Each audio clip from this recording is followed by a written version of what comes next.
Here she is then, in her last ever flying display season. When this aeroplane lands in October, you will never see another Vulcan fly again.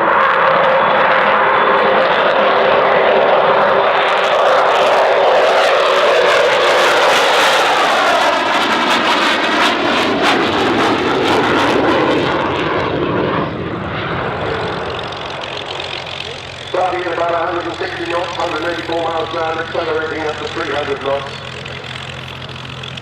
And pulling away off to our left to come straight in from the far side of the airfield. And the noise there coming from 4 Rolls-Royce Bristol Olympus engines, pure 2 engines. 16,500 pounds of tank thrust, each total of about 65,000. The same engine, the later model, was the engine that powered Concorde. But the Concorde one has really, this is not a supersonic aeroplane, the Vulcan. But if you look at the shape, and if you extend that shape by about 1 3/4, you do actually get recognisably Concorde. The shape that was to become Vulcan, first drawn on a scrappy piece of paper in 1946 by the man who designed the fantastic Lancaster, Roy Chadwick. He died in 1947 in a crash. He never saw his brilliant design fly, nor did he see it become the first successful operational delta wing aircraft in the world, rather like R.J. Mitchell not seeing his Spitfire into RAF service. So watch now as Bill Ramsey takes the aircraft into a spiral flight.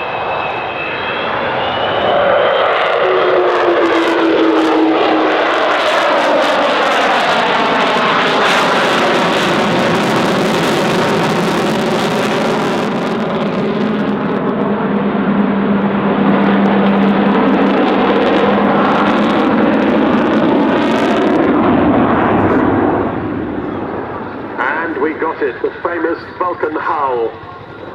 There are different explanations for how that happens. The easiest is that people say it's a bit like blowing over the top of a Coke bottle.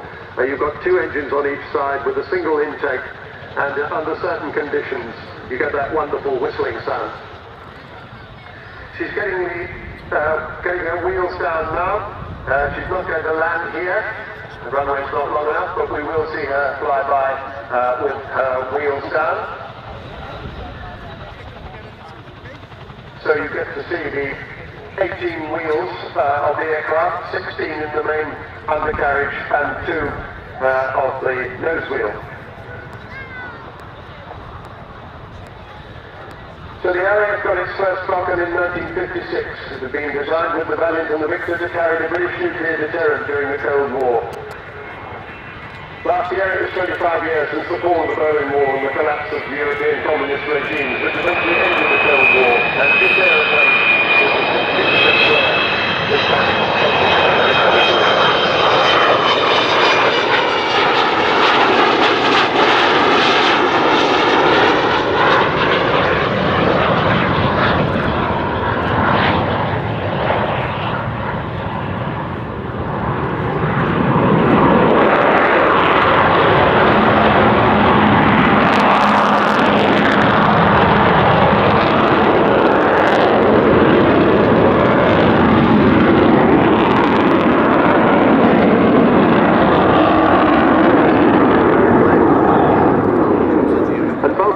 She was kept on after Vulcans virtually went out of service as part of the Vulcan display flight, because then, as now, everybody loved her so much they wanted her to keep on flying as a display aircraft. And she finally retired from the RAF in 1993. Now, as she comes by this time, watch for the bomb doors opening, and you'll see that capacious bomb bay that carried 21 1,000-pound bombs.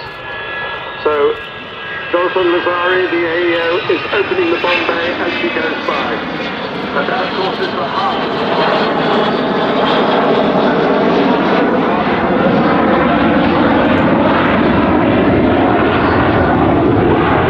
Falklands Islands from Ascension Island, 7,000 miles round trip. He was supported by 11 Victor tankers. They had 18 refuelings in order to get that bomb load to the Falkland Islands and from the runway at Port Stanley. He dropped all 21 1,000-pound bombs and they hit the runway with 2, and that was about half the course because these were dumb wartime bombs. if you wanted to make sure of hitting a point target, you had to have lots of overkill. So they did what they were supposed to do, and they eventually got back. Martin Withers was awarded the DFC, and it was a turning point in the Falklands War. It gave the Argentines pause for thought, and they didn't station their fast jets on the Falkland Islands, which was significant in the prosecution of the war.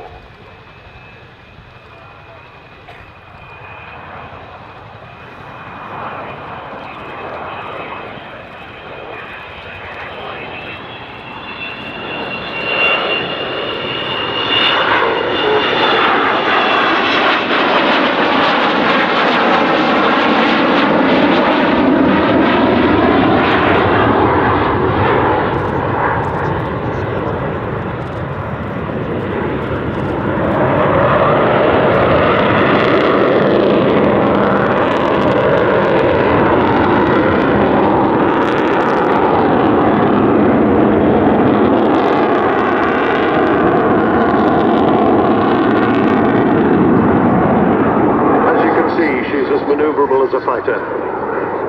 After she left the RAF, nobody thought we'd ever see a Vulcan fly again, but they didn't. They counted without two people in particular, but lots of others. David Walton, who bought this aeroplane and all the spares, and Dr. Robert Fleming, who eventually formed what is now the Vulcan to the Sky Trust. And she eventually flew again in 2007, so 8 years ago. Been an extraordinary, there's always been the problem of money, and now this has become her last year because the three technical authority companies that have to be by regulation looking after her, or rather not looking after but certificating her, have decided that they can't afford to support her anymore. So at the end of the year she will land and there will never be another Vulcan flying again, and interestingly there will also never be another British built four-jet aeroplane flying again. That's how significant she is. But she's going to have a fantastic season this year. Lots of exciting dates already lined up.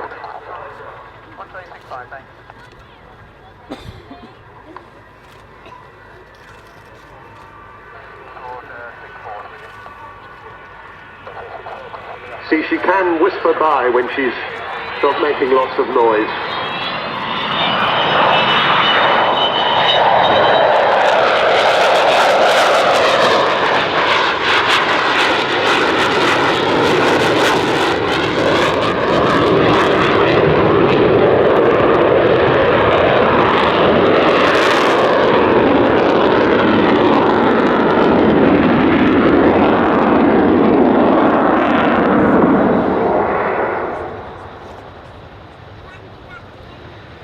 Well, Bill Ramsey has done a slightly